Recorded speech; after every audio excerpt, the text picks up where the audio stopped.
கிழக்கு கரீபியன் பகுதியோட பொருளாதாரத்தையே ஒரு வங்கி தான் வழி நடத்துது. வாங்க அத பத்தி பார்க்கலாம். இந்த வங்கி தான் கிழக்கு கரீபியன் நாணய ஒன்றியத்தோட இதயம், அதாவது ECCOவோட மையம். எப்படி 8 சின்ன தீவுகள் சேர்ந்து ஒரு பொருளாதாரத்தை நிர்வகிக்கிறாங்க? அதுல என்ன சவால்கள் இருக்கு? ஆமா, இந்த 8 நாடுகளுக்கும் சேர்த்து ஒரே ஒரு சென்ட்ரல் பேங்க் தான். கரன்சியும் ஒண்ணுதான், கிழக்கு கரீபியன் டாலர்.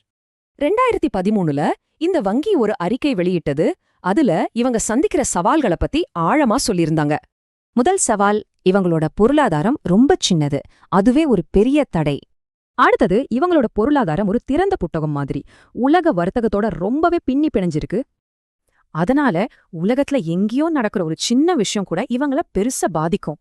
சரி, இவ்ளோ சவால்கள் இருந்தும் ECCB எப்படி நிலைத்தன்மையை கொடுக்குது? முதல் படி பணப்புழக்கத்தை கட்டுப்படுத்துறதுதான். உதாரணத்துக்கு 2013ல பாருங்க, புழக்கத்துல இருந்த பணத்துல கிட்டத்தட்ட 90% நோட்டுகள் தான். அப்ப வங்கியோட முக்கிய வேலை கரன்சி மதிப்பை பாதுகாக்கிறது, நிதி அமைப்பை சரியா வச்சுக்கிறது, அப்புறம் வளர்ச்சியை ஆதரிக்கிறது. அது மட்டும் இல்ல, உறுப்பு நாடுகள் தங்களோட கடனை சரியா நிர்வகிக்கவும் இது உதவுது, ஒரு தெளிவான டார்கெட் வச்சு. ஆனா ECB வெறும் பணத்தை மட்டும் பாத்துக்கிற வங்கி இல்ல, அவங்க மக்கள் மேலயும் முதலீடு பண்றாங்க. அவங்க நடத்துற நிதி தகவல் மாதம்ல பாருங்க, மாணவர்களுக்கு கருத்தரங்கு, போட்டி, நடைப்பயணம்னு ஒரே கொண்டாட்டம்தான். 2012-13 வருஷத்துல மட்டும் 800க்கும் மேற்பட்ட மாணவர்களுக்கு இவங்க வழிகாட்டியிருக்காங்க. தொழில் முனைவு, வணிக வழிகாட்டுதல், நிதி பட்டறைகள்னு பல வழிகள்ல மக்களோட திறமைகளை வளர்க்கறாங்க.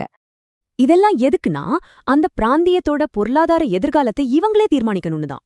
வெற்றிங்கிறது அதிர்ஷ்டத்துல வர்றதில்ல, அர்ப்பணிப்பு, ஒழுக்கம், விடாமுயற்சியில தான் இருக்குன்னு சொல்றாங்க. பெரிய நாடுகளுக்கு நடுவுல இந்த சின்ன தீவுகள் தங்களுக்கான பாதையை உருவாக்குமா? ECCBயோட வேலை அதற்கான ஒரு நம்பிக்கையை கொடுக்குது.